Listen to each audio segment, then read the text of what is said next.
You're not lazy, you're just overstimulated. Your dopamine has been hijacked and it's costing you everything. In this video, I'm going to be showing you exactly what's happening inside your brain and how it's affecting you, your mood, and your success. So dopamine is your brain's motivation molecule. It spikes when it expects a reward. Everything that you consume, right, that's from the food that you eat, the stuff that you drink, Netflix you watch, is all giving you unearned dopamine. And does that mean I'm telling you not to eat or not to drink and things like this? No, I'm going to be getting into things like this in this video. You see, over time, your brain adapts. Suddenly, work feels boring. Oh, that's painful. Deep work, or you think that's impossible? It's because you've conditioned your mind to have a constant stimulant. There's so many of them, man. There's sugar, there's caffeine, there's your phone, TikTok, Instagram, YouTube. It's crazy, it's everywhere, and it's keeping you stuck where you are. What they're doing at the moment is actually crazy. So they're doing things where they can sort of capture your attention, but at the same time, they're shortening your attention span. They're making movies right now where they know you're going to be on your phone within the movie, so they're designing it knowing this, which absolutely blows my mind that people can't even sit through a movie and just enjoy the damn thing. Now this addiction shows up everywhere. A lot of people can't even sit in silence. Think to yourself, when's the last time that you just sat there, maybe just looked at something like you can see behind me, like a nice view or something, for like 5 minutes, 10 minutes or something like this? When's the last time you just sat on your bed for 5 or 10 minutes and just like stared at the wall?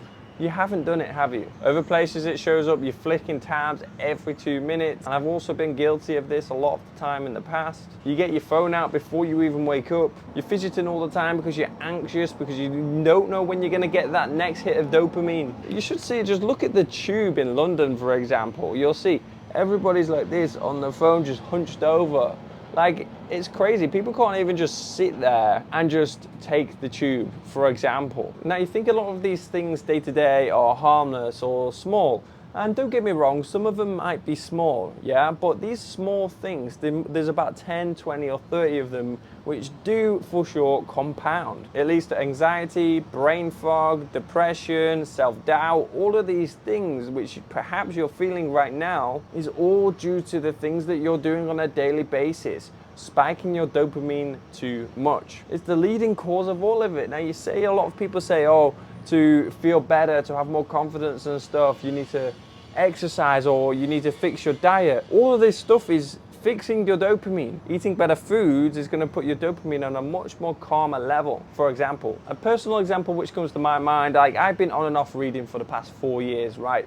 And I've seen a direct correlation on me going on my phone and reading, okay? So if I'm reading the first thing in the morning, I can read and I can focus and I can take in that information reasonably well, okay? But if I've been on my phone in that morning, even before reading, perhaps it's at 6 o'clock, even if it's just checking a couple of messages, I struggle, right? My brain is just wired and it's focusing and thinking on other things. Have you ever had it where you're reading a page in a book, right? And you're just thinking about something completely different? I think that's a lot of the time from you going on your phone or stimulating yourself before you read. Because, for example, when I'm doing it now, I'm almost pretty much full 100% focused on the book. My mind doesn't particularly wander. It also helps as well if you believe that you are a reader and are good at reading. This goes for anything, but that's a whole different video on like manifestation and you believing in yourself and stuff. We'll cut that one short for now. Now, I've known about this for a long time, but it's become more apparent to me when I watched a video by someone called Charlie Morgan about 6 months ago, and it was a video called Dopamine Loading. I'd definitely go ahead and check that out. Shout out to Charlie if he's watching this video, which I doubt it. Now, the principle that he was talking about was saving your dopamine till the end of the day as much as you possibly can. For example, if you want to doom scroll on TikTok and you don't think you can take that out of your life, do it towards the end of the day, after you've got all the important work done. You need to earn your high and don't have it up front, because, for example, if you have your high of, let's say, eating a chocolate cake, right? You have a chocolate cake and then you go and try and do a load of work. It's not gonna work, right? Because your body's gonna be processing that sugar. It's gonna be trying to digest that food. And if you're trying to focus all your mental energy on a task, then you're simply not going to be able to, because your body and your brain are going to be saying something completely different. You've just poisoned me with this sugar, with this cake, and I need to digest it, which is going to take me 1, 2, 3 hours to do, meaning I'm not going to be able to give my full 100% focus onto a single task.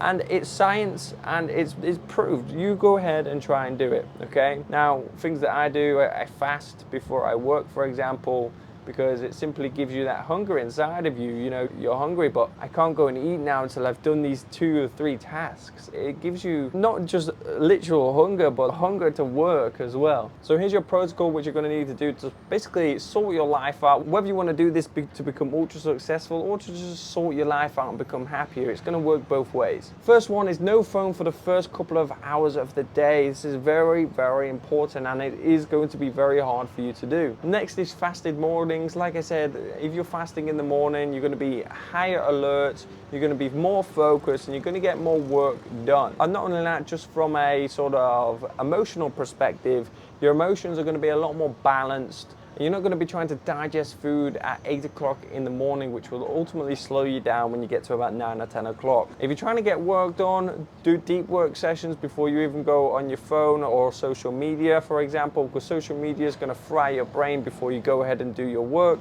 If you can, try and get a lot of sunlight as well. And also, when you are breaking your fasts from fasting for a while, try to just eat, I don't know, like eggs, avocado, olives and things like this. Just things which are particularly low in carbohydrates. Yes, you can eat carbohydrates, of course, it's completely your prerogative. I'm not sure if you can hear that van, by the way, but it's completely your prerogative if you want to eat carbohydrates, but try and save it to after like 2, 3, 4 o'clock, because you need to get all the important money-making tasks done in the mornings. And there's loads of other small things that you can do, but they're probably quite obvious to you, like, I don't know, not listening to music as well, maybe putting an audio book and switching that out for some music, changing the colors on your phone to perhaps black and white so your brains and your eyes aren't stimulated from all of these colors, because these huge companies that have billions and billions of pounds, they do focus on these small things like this, like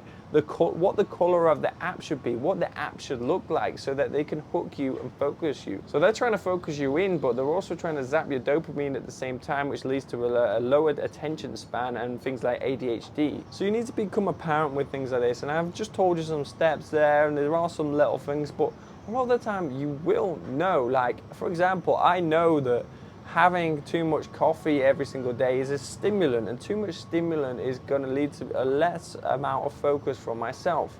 Now, personally, I think a coffee kind of helps me dial in a little bit, but I don't go crazy. I don't have 4 or 5 coffees a day. I have 2 maximum every single day. There's limits, right? But there's all sorts of things that could go on, like, I don't know, drinking alcohol is obviously going to be a huge spike in dopamine, doing cocaine is going to be a huge spike in dopamine, and you're not going to be able to focus. They're extreme examples. The goal isn't really to remove dopamine, right? It's always going to be there. You just need to learn how to reduce it. And it's also about controlling the timing, because it's super, super important. We're living in a world where people are getting dopamine left, right, and center from the moment that they wake up. So delay the pleasure, protect your mornings, and cut passive consumption. Hear me out, just do this for 30 days and come back to this video and comment down below what your results have been. Honestly, your brain becomes dangerous, man, because you become super hyper focused, you become a lot more creative, you start to come up with ideas, and then ideas start to come into fruition because you start to take action from them, and in turn you start to make more money potentially. Things go crazy. At this point you won't need motivation, it'll be your default, and that, my friends, is how you go from numb to nuclear. So let's get it. If you manage to sort yourself out, or you want help sorting yourself out or growing your Amazon business, drop a comment down below, or check out the links down below and book in a call with me, and we'll see how we can help you. But that's it for now. Hope you enjoyed the video. Like, subscribe, and I will see you in the next one.